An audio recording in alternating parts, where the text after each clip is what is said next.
Why don't I have it yet? Lag time, that's why. Don't make yourself wrong because you're doing the right things and you don't see the results yet. It takes time. Most people completely overestimate what can be done in a year and underestimate what can be done in a decade. I can tell you my own career, my own life, my business life, I gave my heart and soul every day, 276 seminars a year. Going morning, noon, and night, giving my all. Anybody knows me will tell you, all my all, every day, no matter what. And you know what? I was broke, I was frustrated outside in terms of the business. Nothing was working. And I kept, asking myself a great question, like, why am I screwing this up so much? It wasn't me screwing up, it's lag time. I had to make distinctions, I had to build something, it takes time. But then the other day I got a little reality check, which we're going to teach you today. My reality check is I'm flying up to Los Angeles to do my seminar up there in my helicopter, my jet helicopter. It's a tough life, but somebody has to live it. So I don't have to drive for 3 hours. I jump in my helicopter, I'm there in 35 minutes. And plus I go down and dive down by the dolphins in the water and lift back up and play. It's like having your own roller coaster. And I'm flying over this area where I used to work in Glendale, California. I worked there as a janitor. I drove my 1960 Volkswagen that literally broke down on the freeway one day because the wheel fell off. I worked in the middle of the night so I could still go to school, and I got paid $5 an hour, but as a janitor, they figured out how many hours it should take, so I did half the time, did a better job. Because I learned if you give more value, you get to earn more. Good thing for me to remember. But all of a sudden, I flew over the bank, and I stopped. Because see, in a helicopter, you can stop. Like an elevator, just boom, right there. And I just hovered above where I used to work. And I thought, that was 12 years ago. Wow. For 4 or 5 years after that, I never thought I could have ever had what I wanted. But see, the world moves for those who just never give up. The world will move for those who persist forever and who change their approach. They're flexible in how they do it. They don't just do the same thing over and over again. The world will move for someone who has faith. The world moves for somebody who has trust and then acts on that trust. That's what the world moves for. And someday you get to look down and go, God, was there one time? That's pretty exciting. That's pretty good progress. See, just because you didn't get it when you want it, you may have overestimated in the short term and underestimated your long-term power and potential. Something you might want to remember.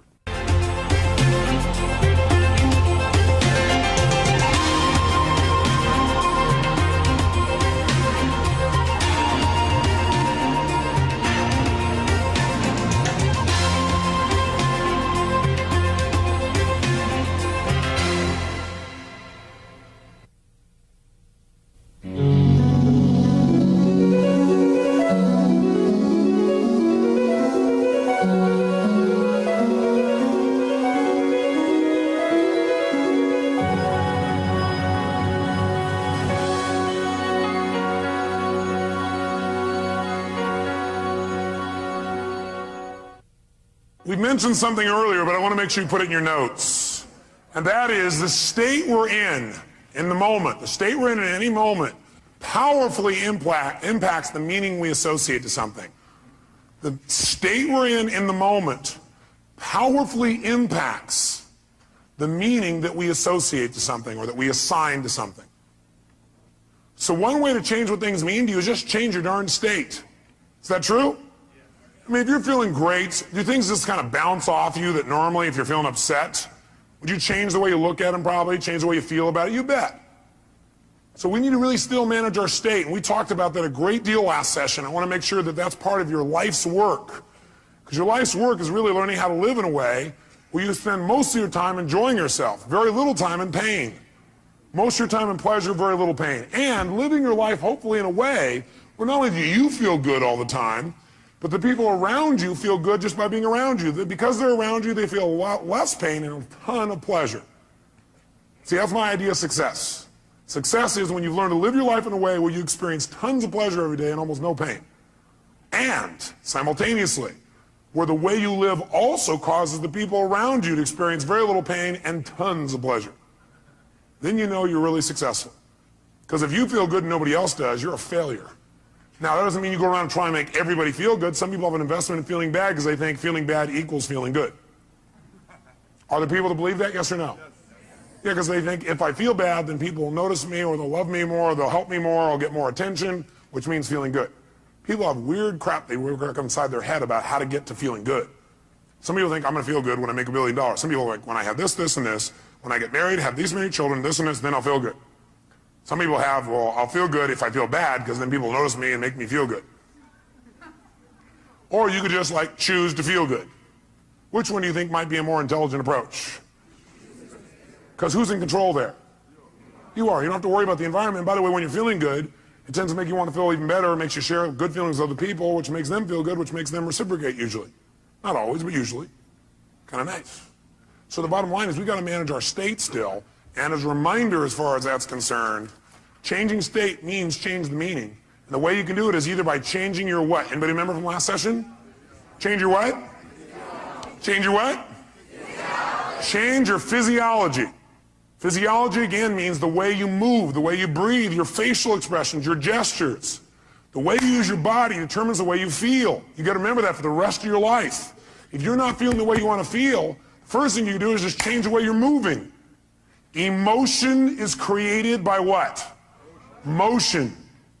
Emotion is created by motion. You have 50 muscles in your face. A slight change in any of these muscles will radically change the way you feel.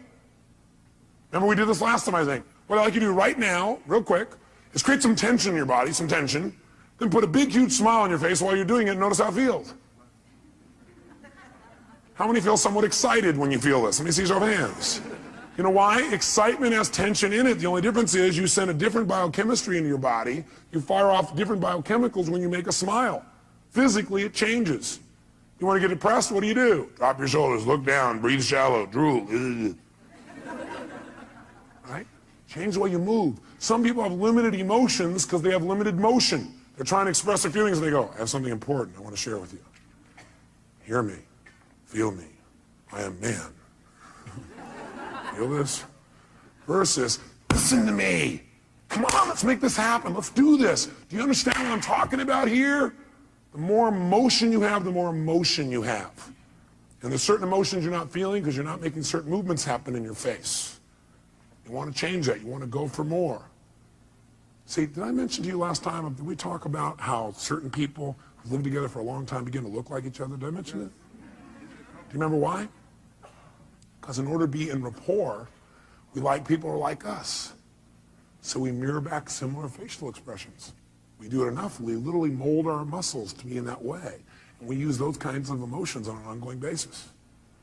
A lot of people look like their dog. I don't have the explanation for that one. I don't know if they're mirroring in that case, right? Maybe they're trying to pick somebody like it, right? But see, the thing we got to realize is we got to control our physiology. So throughout this day, as last time, I want you to remember to live at level 10. You remember what that means?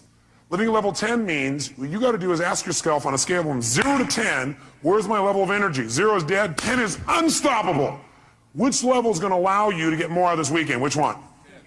10, without a doubt. If nothing else happens from you coming to these fortune programs, but every time you get here, you demand from yourself for 4 days to live at level 10. Do you think you might develop a little stronger emotional muscle, yes or no? And pretty soon what used to be hard to do, like demanding 10, is the way you live. It's easy. It's like you can live that way easy, no problem. And now you go home and you live at that level. Does that impact your patients, yes or no? Does that impact each other in the office, yes or no? Does it impact your home life? Does that impact those ecstasy ideas we had about the relationship at home? Yes. See, if you're level 10 every time with your personal relationship, would that enhance it, yes or no? So how do you determine whether you're at 10 or not? You decide to go there, and the way you decide to go there is you got to ask yourself on a regular basis, where am I? See, I found the more you measure something, the better it gets. But if you don't measure it, you're not going to do well. If you set a goal on New Year's Eve, and then you check next New Year's, you're in trouble. Because you had one correction. It was at the end of the year, and it was too late. Once a month, you got a better chance. Once a week, you can really have it. Once a day, you won't have a bad year, you won't have a bad month, the worst you have is a bad day. The more we measure, the better we get. So what we've got to do is ask ourselves, where are we on a scale from 0 to 10? Where are you right now on a scale from 0 to 10? Sit right now like you would if you're at level 10. Okay, that's clear. You weren't at 10 then, isn't it? Come on, sit the way you be at level 10. I mean, absolutely, totally energized, excited, having fun, being outrageous and playful. Sit the way you be sitting right now if you're at level 10. Come on. And oh, you're not at 10. Come on. Come on, this is not 10. Let me see 10 here. Come on, even more energy, come on. Most of you would probably have to make some noise or do something with your body to get to level 10. Come on, wake your body up. Come on, come on, come on, come on, come on. Come on, wake your body up. Come on. Come on. Come on. Now, this is level 10. Now, go to level 2. And imagine trying to learn at this pace for the next 3 days. Go back to level 10. Come on, go, go, go, go, go, go, go, go. Come on, come on, come on, come on, come on, come on, come on, come on, come on, come on. Now, I want you to commit you're not going to drop below level 8 for the rest of the weekend. Are you willing to do that? Yes or no? Yes, yes or no? Yes. Great. Now, if it's tough to stay at level 10, you want to push yourself to level 20. So just as a reminder, stand up. Do you remember how we do this? We put ourselves in a yes state. All remember what that means? Good. Then what I want you to do right now is take off your jacket. You have that. Not your blouse, ma'am, just the jacket. Now we're going to put ourselves in that yes state. We're going to put ourselves in that state I talked about last time. Remember I gave you a metaphor the last time we were together, a reminder. I said there's a puddle of water here in front of me, and I'm an old person. I come up to that water, what will I do? No, not just walk around it. I'll walk around it and bitch about it while I walk around it. Okay? But if I'm a kid, how do I deal with a puddle? That's right, yes, boom. That's the state we're going in. All those who want to do that for the weekend say aye. If you were in that state and somebody like came along and said, yeah, how do kids deal with that? They go, yeah. Would that be a healthier response than going, it's okay. I'm looking for new ways to hiss and get this person. Would that be more healthy, yes or no? Sure, it's more playful, it's more outrageous. Next time somebody is real bitchy, just get real bitchy back, we'll do it funny. Will that break their pattern?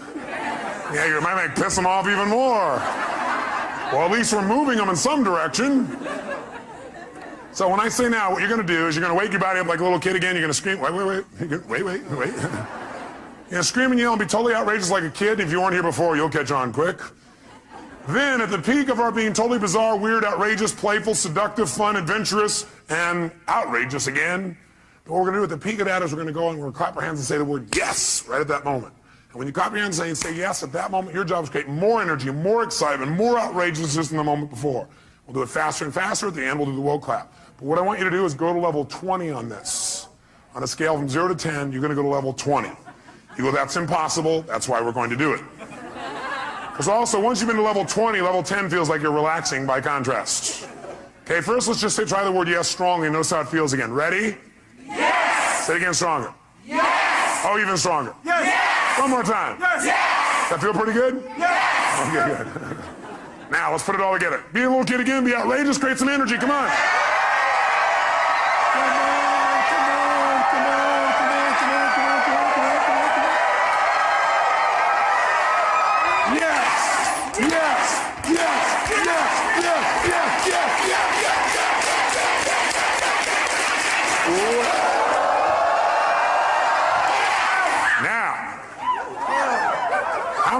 How many are now at level 3? Now some of you here for the first time going, what have I gotten myself into? It's a cult! It's the yes cult.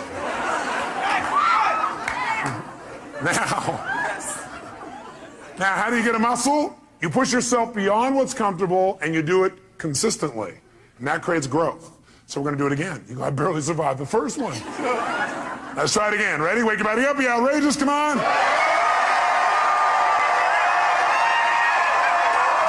Yes! Yes! Yes! Yes! Yes! Yes! Yes!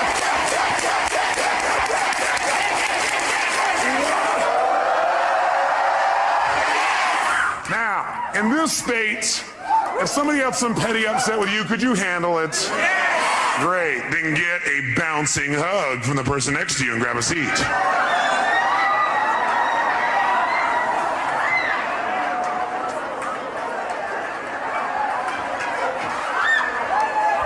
Grab a seat.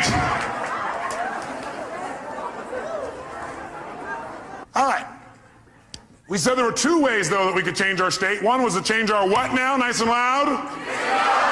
Or the other is to change our focus. Change the way we're representing things to ourselves. Like picturing things in our head is one way we focus. Somebody doesn't show up on time, we picture in our head, I'll see why, because they're out there messing around, because they don't care about me, because this and this and this. Another way we focus is by what we say to ourselves. We represent, oh, well, they're not doing it probably because they don't really love me. We talk to ourselves in certain ways. We get all these negative feelings. But if we change what we focus on, we change what we feel. If you think of something you're afraid of and you focus on it, will you feel it? You bet. If you wanted to feel depressed right now, how many could pull it off? No problem. How would you do it? You remember, don't you? Little reminder here. Just put yourself in a lousy physiology. Or, easily, another way you could do it, of course, mess up your biochemistry, eat in a way that drops your blood sugar through the floor. Or else could you pull it off? All you have to do is think of something that once happened that made you feel bad. Something in the past, and remember it again. That seems very intelligent, doesn't it? And feel bad about it once again. How many of you would go to a movie that was terrible over and over and over and over again? How many would think that would be real intelligent? Let me see your hands. If one of your friends said, yeah, I'm going to this movie, I hate it, sucks, I'm going back there again. You go, how many times have you been to this movie? About 4,000. What would you probably ask them? Why would you go back there? Well, because I have to. Would you believe them? I don't believe you either when you tell me that. But I always believe in you because I know you know better. You don't need to go to those movies anymore. They're a bunch of myths anyway, made by poor directors. Lousy writers, lousy producers. You're a better producer, director, and writer now. You're probably even a better actor or actress. So why not create it the way you want it instead of seeing the same old movies over and over again? Most producers I know don't sit and watch their worst movies over and over and over again and feel bad about them again. What most of them do is they go, that was part of my learning experience. Time to move on. How else could you feel bad, by the way? You could do it currently, couldn't you? All you have to do is think of something you think you've lost that maybe hasn't even happened. Right? Or think of something that you want but you're not getting right now and feel bad about it. Or you could think of something that hasn't even happened yet and feel bad about it in advance. Couldn't you do that? Like, oh my God, and focus on what if this happens? Oh God, feels terrible, oh gosh. Remember, a coward dies 1,000 deaths. A courageous man or woman only once. Because the coward runs it through the head about 8 million times and feels like they're dying 8 billion times. If you have any faith, any courage, then if it really ever does happen, you'll just deal with it once. You feel the pain only one time instead of stacked over and over and over and over again. If you want to feel good, could you do that? Sure. Would a producer go back to some of their best movies and see them again, do you think? Yes or no? Would they even share some of those movies with their friends? You know what some people do? Some people actually take the worst movies of the past and go share them with their friends, their worst movies. Tell them all about all the gory details of it. And the friend goes, yeah, that's really great. Yeah. But see, a real great producer-director shows them their current films, shows them some examples of films that are about to come called previews. Previews are rather exciting usually. Or they show them the best films of their past and share those with them so that people get to enjoy more of their life. Maybe even learn something. Who knows? But you could remember something that once happened that was great and feel good about it. You could think of something right now that you could feel great about, or you could think of something that hasn't even happened yet and feel good about it in advance. What determines what you focus on, though, is one thing: the questions you ask yourself. The questions you ask yourself determine what you focus on in that moment. What questions you ask are usually controlled by your beliefs. Because you could ask any question, but unless you do it consciously, you'll just ask the same questions that are in alignment with your old beliefs, your old BS, belief systems. So the bottom line is we've got to ask better questions. And I will tell you the question I want you to learn to ask the next time you get upset with someone. This is the first question I would ask myself if I were you. What else could this mean? What else could this mean? I will know a person is intelligent when I say this and this happened. I started to get upset, but then I thought to myself, well, what else could this mean? You know, maybe it doesn't mean what I think it means. Maybe they weren't really being harsh. Maybe what it means is they're stressed. Maybe what I'm hearing from this person about what they said about me is not true. Maybe what it really is a distortion. Not that they mean to distort, but it's a distortion. Maybe what I've heard this person said about me is a deletion. Maybe this person is generalizing. Maybe this person heard it through somebody else. Maybe that person misinterpreted what I said. Maybe this whole thing isn't accurate. Maybe it's accurate, but they're stressed. Maybe I'm just stressed right now. Maybe what this really means is I'm stressed and I need to get more resourceful and be more loving. And I can handle this. Maybe what this means is it's a chance for me to go to the next level. What else could this mean? You're only upset when you've decided on a meaning that creates an upset. So if you're feeling upset, what else could this mean? Because again, how many of you have ever thought something meant something and been upset about it later on found you were wrong? How many have done this? So wouldn't it be smart as a first step to always ask, what else could this mean? And search for other possibilities. See, with my friends, I always do this. If I care about somebody, I always do this. And what I've learned to do is even with people I didn't so much care about or didn't even know. What else could this mean? See, that makes your whole life open up and expand. See, once you think you know what everything means, you're in deep trouble. Because when you're a kid, you know what happened? You used to have this big giant doorway. But then you became an adult, and you noticed the door. And you started to say, I know how this door works. And you close it a little bit. You said, I know how the world is, and you closed it more. I know the world is, and pretty soon, now you know how the world is. You absolutely know how the world was. See, when you're a kid, you didn't know how the world was. It was just amazing how big the world was. It was amazing how much wonder there was in the world.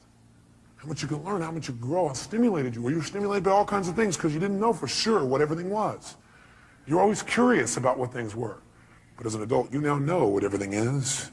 And if it doesn't fit in there, it's wrong. We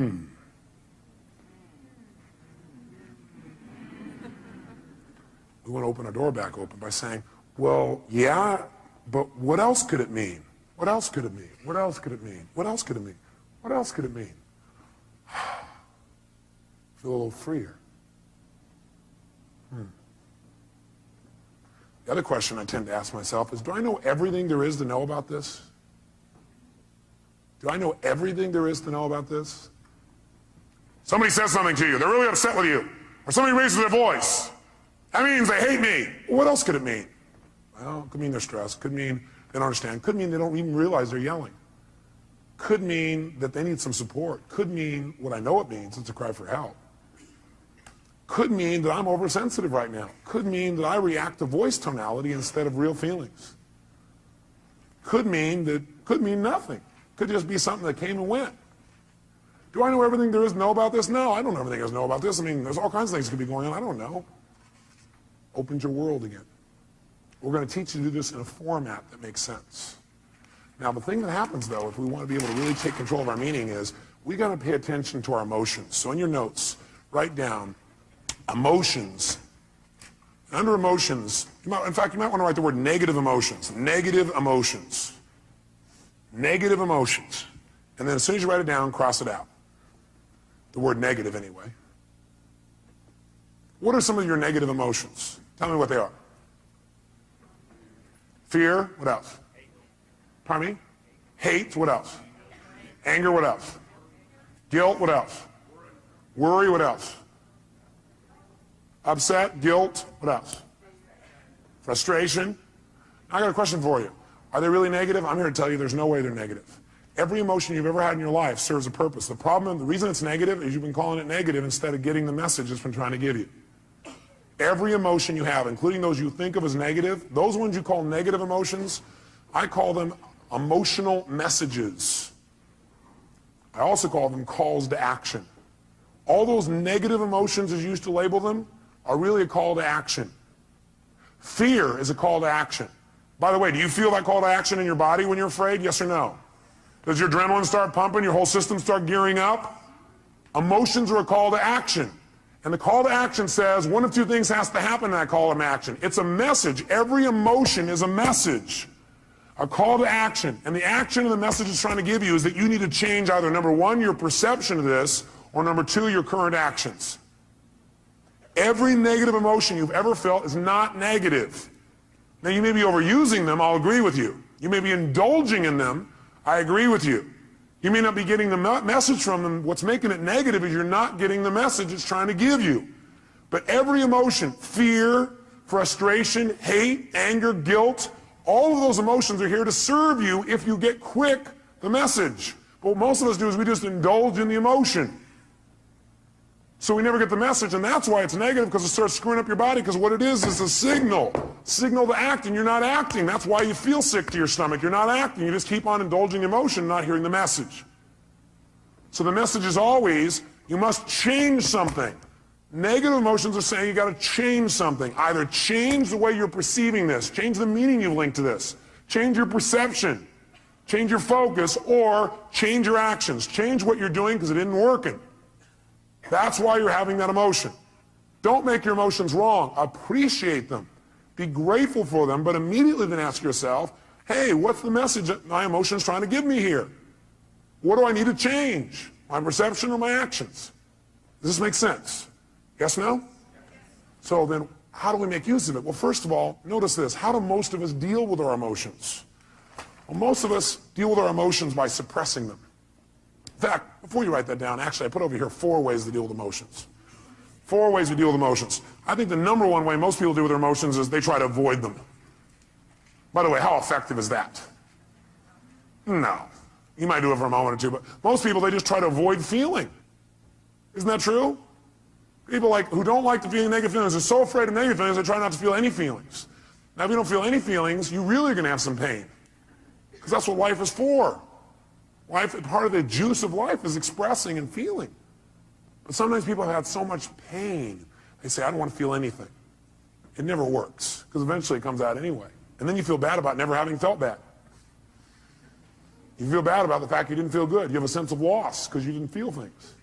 Second way people try and deal with their emotions is they endure them. They're going to grunt it out. I'm going to endure these. I'm going to make it through this. I'll hang on to this. And again, this doesn't work. Now, they may try and disassociate after a while here again, or they may try and suppress the emotion. I'll just endure it. I'll just keep pushing it down, and I'll make it through it. I'll just endure it. That doesn't make it better either. Third way, what some people do, I don't know if you've ever seen this happen. I'm sure you've never done this.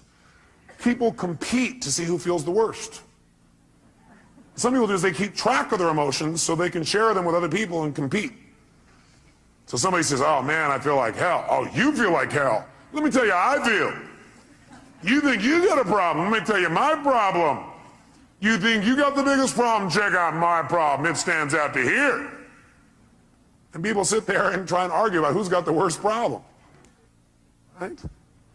Or the fourth thing that I don't have up there that I'd say, the fourth thing that people do is try and share their pain. Share their problem. They think, oh, I can get rid of my emotion by sharing with others. So they try and get other people to feel bad too. That way we'll be friends. We can share in the pain together. We must love each other. Are these very intelligent ways to deal with your emotions, yes or no? No, you don't want to avoid them. You don't want to endure them. You don't want to compete for who's got the biggest and worst emotion. Try and make yours worse than somebody else's. You don't want to share them. Make them feel bad too. What a friend you are. Instead, what you want to do is step 5. Learn from them and utilize them. You want to learn from them and utilize them. Now, in order to learn from them and utilize them, in order to change an emotion, we have to change what something what's to us. Starts with an M. We have to change what something what? Means to us. When we change what something means, we transform our emotion. We have a transformation. Does that make sense? In other words, if I'm feeling really upset about something, I'm angry, angry, angry. Do I have to communicate that to get off my anger? No, not necessarily. I'm angry because of the meaning I linked up. What if I change what it means in my head and I realize, hey, that's not what it means? Then will I feel angry, yes or no? Yes or no? If I'm really angry about something, I'm angry because of what I've linked up to it. I'm saying, well, I'm angry because they did that and that means this. But if I really analyze it and I look at it for a while and I go, God, that's a bunch of crap. It doesn't really mean that. Then I've transformed my feeling. Do I now have to go to that person and say, what you did made me angry? Yes or no? Yes or no? No, because I don't have that feeling. I truly don't have it. I'm not suppressing it. I've transformed it. Suppression, however, is when you keep the same meaning. That you keep the same meaning. You're upset about something and you keep the same meaning. You don't change the meaning. All you try and do is stuff the emotion. You try to pretend it's not there. That's suppression. So if you keep the same negative emotion, you don't change how you feel about it. You just try and pretend it's not there. That's suppression, and that's when you get in trouble. So our goal is not just to take things and not suppress them and just express whatever we feel, because if you just go express whatever you feel and you don't think it out, are you going to always communicate well, yes or no? No, in fact, you may say things later on you'll regret in the heat of the moment because you were in state. So what you first want to do is see if you can transform it honestly and sincerely, and if you can't, then your goal is to get someone to help you to transform it. Go to the source and get the source to help you to transform this. So you know what? I felt this way about this. I made up this bizarre meaning. I know it's not true because I know who you really are. But this is like a crap I did in my head. Can you help me? I need to change this. Can you give me some more information or some feedback or help me to clarify this thing? Because I kind of screwed this up in my brain because I know that's not what you meant. But that's what I did inside my head. Can you help me out? Is that different than, you know something? The other day when you did this, I felt this, which, by the way, implies what they did made you feel something. Is that true, yes or no? Does anybody do anything and make you feel something, yes or no? Yes or no? Absolutely not. Absolutely not. Now, you have a right to feel the way you feel, but that isn't true that it's actually what made you feel that way. You chose to make yourself feel that way. You communicated that to yourself. So instead of saying, when you did this, that made me feel this, that's implying that somebody made you do something, and that takes responsibility away from the one person who can change your life, meaning you. So I request in the future this. Nothing wrong with any of that. What we want to do is enhance it. The way we want to enhance it is come from the place of, I'm communicating because I want to transform something, and I'm responsible, not them. You know, I need your help. I need your help. The other day when this thing happened, I used that to interpret that to mean this. And I know it's not true because I know who you are. I need some clarity. Can you help me out? I got to clean this up in me. Who's responsible? By the way, will they want to help you, yes or no? And by the way, what you're really doing here is making clear what you're really doing, which is you're doing a cry for help. Maybe not crying, you're making a request for help instead of crying. Make sense? And people hear this is a request for help. Do we want to help other people, yes or no? Especially us, we're all in the helping business. That's why we do what we do. That's the bottom line. So we're going to develop a format like this where we don't suppress, but we don't just express. Because you know what happens? If you just go out there and whatever you feel you express, what you really do is you vent. And then you make it right. Or you demand. See, venting and demanding does not make communication better in the long term. How many would agree with me on this? Okay? We want to go to a different level. We want to transform our communication. We want to transform what things mean to us.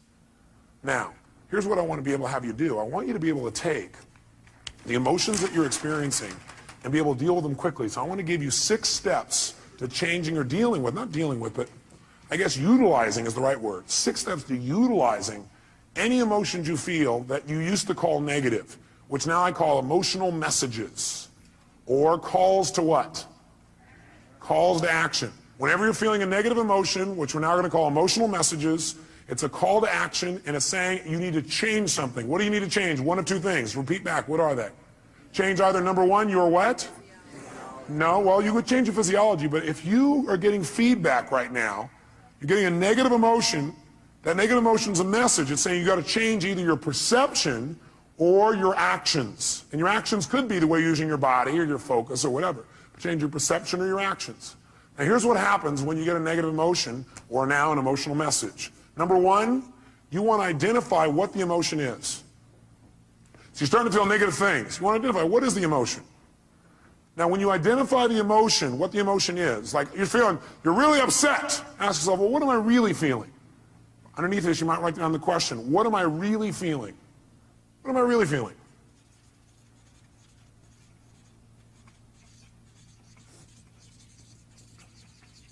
So when you say, I'm upset, I'm going to say, what am I really feeling? And what might your answer be when you say, what am I really feeling? I'm upset with this person. What am I really feeling? I might be feeling hurt. Does that change how you feel in that moment as you identify that? Yes or no? Yes. And when you say, what am I really feeling? You might put a little note in your notes. Use some TV. Use some TV when you come up with your label. Transformational what? Vocabulary. So instead of saying, I'm destroyed, I'm devastated, I'm humiliated, you might say, I'm feeling a little bit hurt. Use TV and use what I call softeners. Softeners are the words like a little bit. So softeners and TV. Here's the second key. Once you've identified what it is, and by the way, usually it's going to be, I have a sense of hurt or a sense of loss. Almost all emotions will probably come down to that in most cases. Is that true? In most cases, not all. Second thing you do, acknowledge and appreciate the message it has for you. Don't deny your emotions. Don't avoid your emotions. Don't suppress your emotions. Don't make them wrong. Don't share them. Start by identifying what they really are and then acknowledge and appreciate the message it has for you. In other words, acknowledge, hey, this is a real emotion. I'm glad I'm having it. It's going to have a great message for me. Then go to step 3. Get incredibly curious. Get incredibly curious as to what it has to offer you, as to what the message is. Get incredibly curious as to what the message is. Underneath this one, number 3, as you get incredibly curious as to what the message is, write down the question. What is the real message this emotion is giving me? What is the real message this emotion is trying to give me? What is the real message this emotion is trying to give me? I'll offer you some ways to do this. Let's do all 6 though so you know where we're going. Step 4. Okay, the question on 3, some of you are still there. Question number 3 is, what is the message this emotion is trying to give me? What's the real message? Number 4, get yourself to feel reassured that you can deal with this emotion. Get yourself to feel reassured that you can deal with this emotion.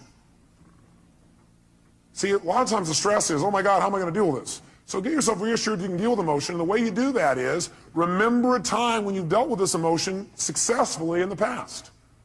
Remember a time when you've dealt with this emotion successfully in the past. So if all of a sudden you start to feel depressed, that's a pretty negative feeling. I, first of all, would not call it depression. I'd say a little bit down. But the first thing you do is you go, okay, I'm feeling this terrible feeling. I start to feel depressed. Well, what am I really feeling? Well, I'm really just feeling a little bit down. Okay, great. You know what? That's great. I appreciate it. That's a message. I need to get curious. What is that message? What's the message this thing's trying to give me? And what depression's message usually is, by the way, is you need to reset your priorities. That you don't feel like you're in control. That you got too many things going at once. You feel out of control when you're depressed. So what you have to do is set some priorities and go do the first one on your list. That's what the message is telling you. You feel out of control. The way to get in control, reset your priorities and go do one thing and complete it. The minute you do, your self-esteem will go right back up. So that's a message. So what's the message it's offering me? And by the way, I'm going to teach you the 9 most powerful emotions that you probably experience, what their messages are. So you won't have to wonder about this. You'll know what they are. Step 4, get yourself to feel reassured by remembering times when you've dealt with this in the past. Have you ever felt a little bit down before, what you used to call depressed? How many have ever felt that way in the past? Let me see your hands. How many have dealt with it? Let me see your hands. Great. If you remember that, 2 things happen. You're going to feel reassured you can deal with it, plus you're going to remember how you did it, which means you can use what you did in the past to change it right now. Why wait? Most of us forget the best parts of our past, which is how we dealt with things and turned them around. We just remember the negative feelings. That's kind of weird. Maybe we need to manage our memories better. Remember the things that have resources for us and forget the things that don't. Number 5, get certain that you can handle anything like this in the future. Get certain.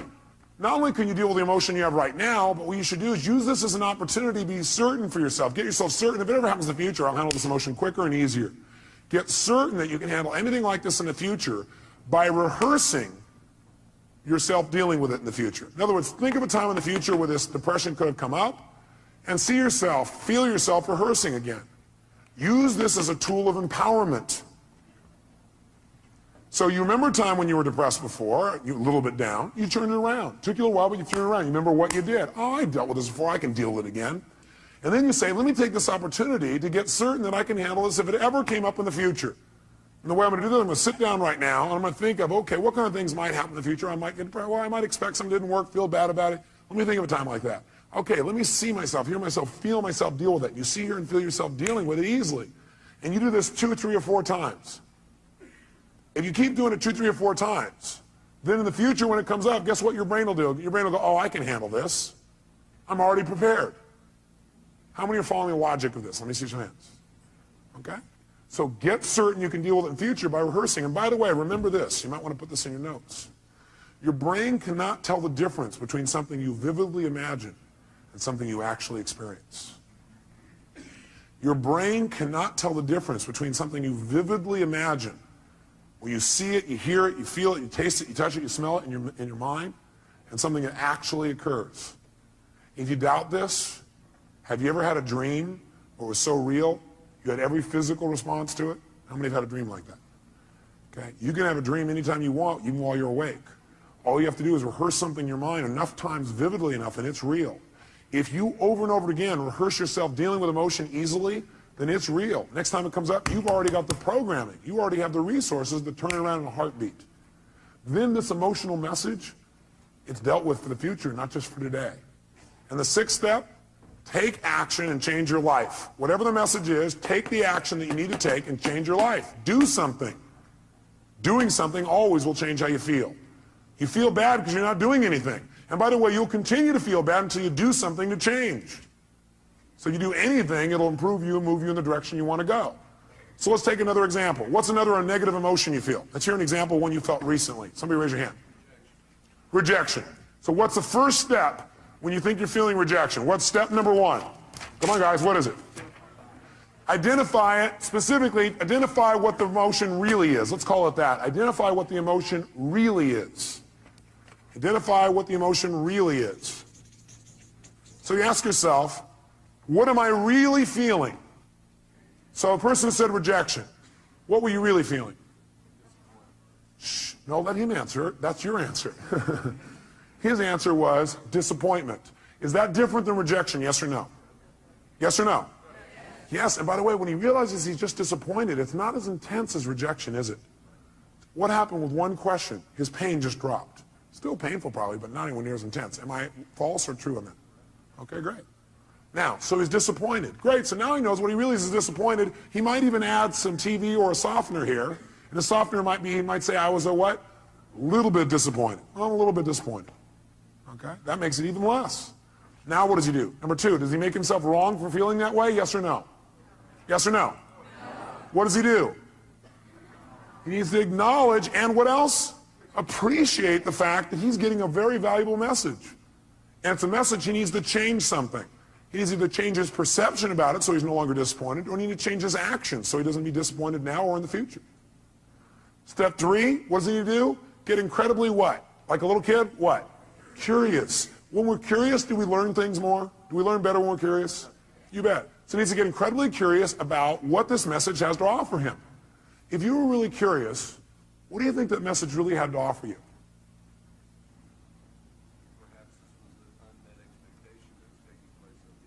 Perhaps this was just an unmet expectation that was taking place up here and it wasn't even reality.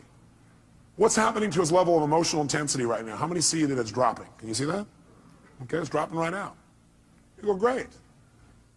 Can you remember a time, next step is get himself what? What? Great. And the way to do that is get him to what? Remember a time when he's dealt with it. Have you ever been disappointed before and dealt with it? Can you remember a specific time? Can you turn it around, made it good? Can you remember a specific one? Think for a moment of time when you turn around and you made it great. You actually took it, made it to your advantage. Remember a time like that? How'd that feel? So you know how to deal with this, don't you? Well, I got a question for you. What did you do back then that changed it? He redefined the terms he was going to use. He changed his perception or his rules. Great. How'd that feel when you resolved it? So great. So when he goes to reassure this, two things happen in the reassurance. One is he sees he can deal with it. He sees and feels he can deal with this easily. And number two, he sees how. And number three, he remembers how good it feels to relieve himself from the feeling. So he remembers how good it feels to get rid of it. Which, by the way, makes him want to get rid of it right now. And what's the last two steps? Step number 5. What do we want to make sure? We want to make sure he doesn't just not feel bad about it anymore now, but we want to make sure his future's better. We want to get him what? Get what? Certain that he can handle this in the future. So he probably feels pretty certain right now, but you know what I'd like you to do? I'd like you to think some other area in your life where possibly in life you could have gotten disappointed in the future. Some kind of thing that might come up. Can you think of something that could come up and do that? Mm-hmm. Look, he already knows. Close your eyes for a minute. And just for a moment, what I want you to do is I want you to think of that thing starting to happen when you start to get disappointed or feel rejected, actually, is what you did initially. Then you realize you're just disappointed, and then you just handle it. See yourself handling it in the future even better than you have in the past. And notice how good it feels the minute you handle it. Can you feel that? Think of another time, something else that could happen in the future, where it might have been a real major disappointment. But see yourself handling it real quickly, real easy, getting off and making it work, and notice how good you feel as soon as you handle it. Got it. Okay, do it one more time. Do 3. Do a third one. Some other area of your life where you're really disappointed. See and feel yourself handling that real easily, real quickly. Got it. Good. How do you feel about your ability to deal with this in the future? More confident. Yeah. How many can hear it in his voice? Can you hear that? Hear the depth in his voice. And the last thing is, go take action and change it. He may have already done that if it was changing a perception. Or you can go do it physically. How many follow the system?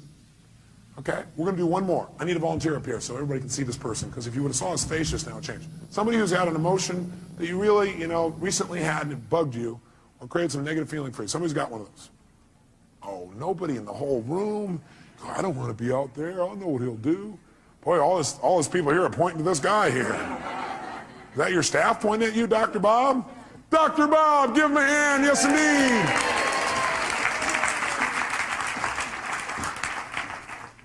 Great. Here you go, sir. He's going to reward you guys for this later. He probably will, actually. That's right. Dr. Bob, what's a negative message, a negative feeling that you've had recently that you'd like to change, you really are committed to changing, but it's been bugging you? Disappointment and rejection. Disappointment and rejection. Well, it seems a lot of that's going around. Must be catchy. It's the rejection virus. People are spreading it. Okay, well, which one would you like to deal with? Or are they tied together? Well, actually, it's probably... What question did he just ask? For him to say, actually, it's, he's already done step 1. What's the question he just asked? For him to already say, actually, it's, what did he ask? He first of all started to identify what the feeling really was, didn't he? And the question he asked is, what am I really what? Feeling. What are you really feeling? Anger. Anger. What's that really? Well, what that really is I was angry because I felt rejected. Okay. And I was really disappointed about what happened, the circumstance. So what's he done? He's managed to stack his negative emotions one on top of another. Okay. And by the way, this is unique to Dr. Bob. Nobody else you know does this, do they? But what are you really feeling? All that stuff, what's behind all that stuff? You just really feel what? Rejected. Rejected. Disappointed. I mean, it was discounted by... Does he look like a computer that keeps running the same program over and over again? He's a reject, disappointed. He's running right back through the thing. Do you feel hurt? Yes, yeah. Do you feel rejected or do you feel hurt? I feel hurt. Do you feel disappointed or do you feel hurt?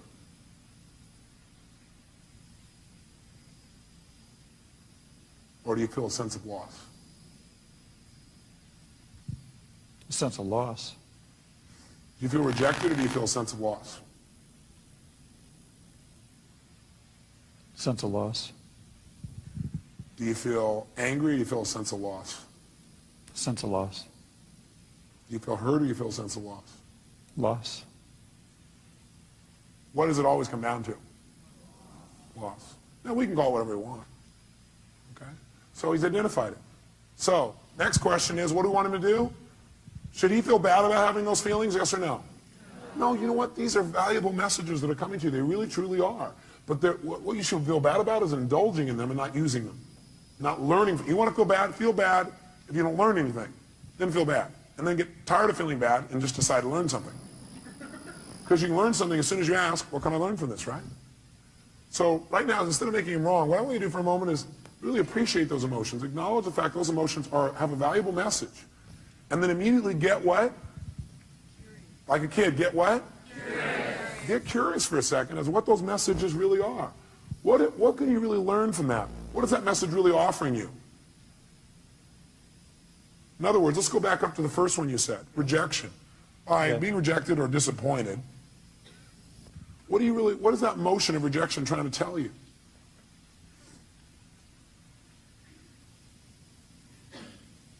The relationship's important. Love's important. It's telling him that relationship's important, that love is really important to him. Is that a valuable message? Yeah. What was that disappointed in telling you? What was the message it was trying to tell you?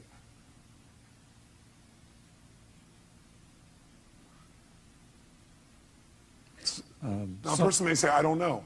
If you did know and it had a positive message, it's always telling you to change something. It's telling you to change your perception about something, or it's telling you to change your actions. So what is that emotion of disappointment telling you? To change what? What do you need to change? How I love. How he loves. Very interesting. In what way do you need to change how you love? How it's communicated, or shown. How it's communicated and shown. How do you need to communicate and show your love more effectively?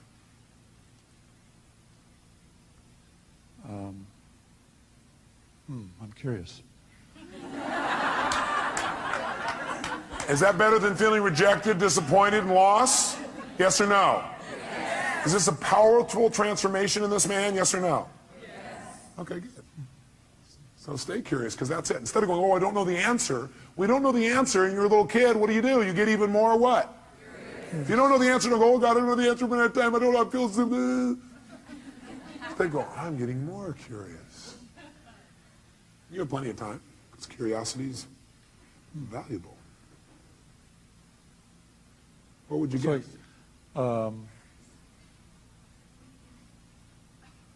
Need to be more, I'm confused. Good. Confused means you're about to make a change. Is that true? See, when you know what things mean, you'll just keep doing it the way you've always done it. He was not confused when he went, I'm disappointed, I'm rejected, I'm frustrated. In fact, he kept doing it over and over again because he was not confused. He knew exactly how to do that. Now he's confused. His little brain's going, this little computer program's not working the same way. So, So the question I always help him out with is, what do you need to change in order to no longer feel this? You need to change your perception or your actions or both. And what do you need to change about your perceptions? What do you need to change about your actions? You might want to write that down, but go ahead. So my actions should be different. I mean, if what I did didn't work, I need to try something else. That's right. So I need to communicate that differently, or behave differently. Okay. How many hear what he just said? Did you understand what he said? He said what it's saying is, the way I communicated, the fact I got rejected is a message that love's really important to me, and that I need to change the way I'm communicating so I get what I want. Because obviously it didn't work, so I got to change my approach. Is that true? Is that different than I'm not worthwhile as a meaning, or they don't love me as a meaning? Yes or no? Huge difference in how he feels. Have you ever felt rejected or disappointed in the past and dealt with it really powerfully or really effectively? Yes. Do you remember a specific time? Yes. Okay, go back to that time. And remember how you dealt with it and how you turned it around and made it something positive. Okay. How'd that feel, first of all? Great. A sense of accomplishment. Yeah, that's right. And how did you do it? I took action. What did you do? Take action. How did you do that? What did you do? I started doing things differently. Oh, great. Expressing myself differently. Did it work? Yeah. Wow. By the way, what is this doing now? It's teaching his brain, if you do this, you're going to get pleasure. What you used to do gave you what? Pain. The brain is always trying to avoid what? And move towards what? He's teaching his brain right now. He's rewiring his brain a little bit here. Now, by the way, I keep using these computer metaphors, and I see some of you get pained when I do that. And I think it's because you think, oh, do you think I'm just a computer? No, I see you as a spiritual being who also has a filtering system. And that filtering system sometimes you allow to take control and keep you from doing what you do naturally, which is just love and appreciate other people, including yourself. Okay? So we got to deal with both sides. How it is, how we operate unconsciously, as well as who we are. We want to deal with how we operate so we can be more of who we are. Now, I'd like you to think about this for the future. First of all, you feel pretty good about you being able to deal with it right now? Yes. Yeah. And by the way, does he really look like he can deal with it now? Yes or no? So think about the future. I'd like you to think of some place in the future where you could have felt rejected or disappointed. Something that could come up that could cause you to feel rejected or disappointed. Okay. Okay? Close your eyes if you would, and see yourself using your skills, and handling it 10 times better, quicker, more easily, turning it around right away. And feel how good it feels to turn that around. Okay. How does that feel? Feels good. Yeah. Can you do it? Yes. Easily or hard? I can do it. You can do it. Okay, great. So now I want you to do it. That's great. So now I want you to close your eyes. I want you to think of another time when it would come up. Only this time I want you to do it easily. there are resources inside of yourself you haven't thought of before, and I want you to do it and even enjoy it. Turn around and make it happen easier and quicker. Okay. Okay, look, if I ask him to do it, can he do that? Yes. Yes. I'm asking him a better question, it gives him better resources. Okay. Can you see yourself handling it quicker and easier in that one? Yes. How does that feel? Great. How many see the difference and hear it in his voice? Great, let's do one more. Think of something else that could come out in the future where you could have felt rejected, disappointed, but now, heck no, you handle it really easily, real quickly, just like this. Okay. Have you already done it? Mm-hmm. Done. He's getting a little faster at this, isn't he? He's got some experience. How do you feel when you do that? Super. Super. Look at him. Look at his face. Now, if someone were to say, I'm going to reject you now. Thank you very much. Give him a hand. Thank you very much, sir. Thank you.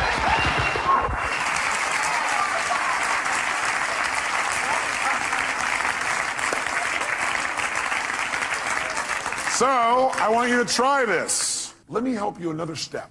Would it be useful instead of you saying, well, none of you are inside here trying to search around going, what does this emotion mean? I don't know what it means. Let me give you 9 emotions and what they usually mean. Okay, would that be helpful? Great, sit up in your chair with some energy then, put yourself in a peak state, and let's take a look at what 9 of these emotions, or 8 or 7 or whatever I put up here are. Number 1, fear. So if you're feeling fear, what does that mean usually? What's the message? The message always is that you need to change something. Is that true, yes or no? So every negative emotion means I've got to what? I've got to what? Change something. Either my perception or what I'm doing. Fear means that you got to prepare for something. You're afraid because your brain's saying message is prepare. Change what you're doing and get more prepared. Prepare for something that's going to happen so you're better prepared for it physically. Now sometimes we just indulge in the emotion and we stay in the fear and we really aren't prepared. For example, let's say you're going to get up to speak in front of a group and you're prepared, but you still have fear.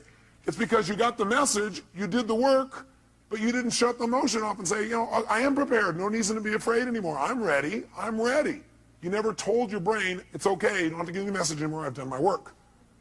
Okay? So it's saying you need to prepare for something. Maybe it's a physical challenge. Maybe it's preparing for some loss that may be coming up. Something's about to come up and you need to be prepared for it. Okay? Just get prepared. But once you get prepared, get off it. Let your brain know, okay, I am prepared. Move on. Focus on what you want now. What's hurt? Hurt usually is telling you an expectation you had has not been met. Just telling you, hey, you have this expectation, it's not met. So what should you do when you have an expectation that's not met? You should focus on what you do want now. Write down your notes. Focus on what you do want now. Don't keep focusing on why you're disappointed or how somebody disappointed you or how you feel so hurt by them. Okay? An expectation wasn't met and you need to change your approach. Focus on it. Or it means you need to change your communication.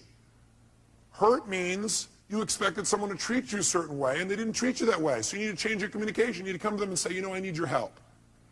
You know, when you communicate that way, in the past I've interpreted that to mean you didn't care. I know you care because I know how much you love me and I love you.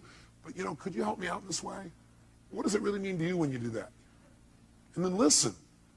Say, you know, in the future, I really appreciate it if you do it this way instead. Would that work for you? Would you be willing to do that? Okay, great. Fantastic. It's a message that says you got to communicate your needs better if you're feeling hurt. Hurt means I need to communicate my needs better.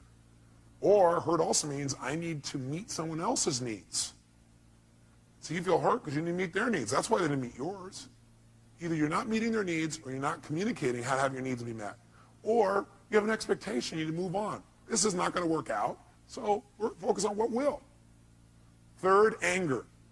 Anger is a message that says you have a major rule that's been violated. When you're angry, you have a rule that's been violated. We all have rules about how things must be and how they should be. And boy, some rules, if somebody violates some of our rules, man, we really get angry, don't we? By the way, you may also be angry because you violated your own rules. Is that true? Yeah, you're not doing what you believe you must do, and you get angry with yourself. And sometimes we get angry with ourselves, we spread that out towards somebody else, find somebody to lay blame on.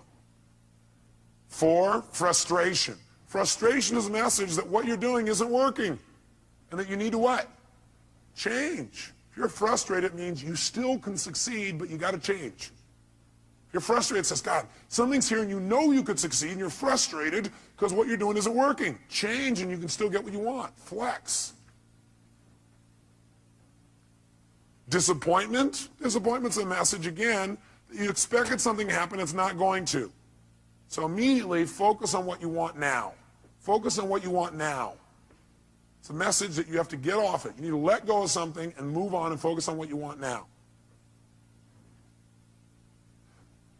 Guilt. Guilt is a powerful emotion if it's not abused and overused and indulged in. Any of these emotions are lousy if you indulge in them. Would you agree with me on that? Sit there and indulge in your fear and your hurt and your anger. Indulging means you keep focusing on the feeling instead of getting the message and moving on and learning. Guilt, though, can be valuable. It's telling you you have violated one of your own standards, and you need to do something immediately to be certain you won't do this again. You're having that pain of guilt because your brain is saying you just violated one of your most important standards of your life. You violated one of your own values.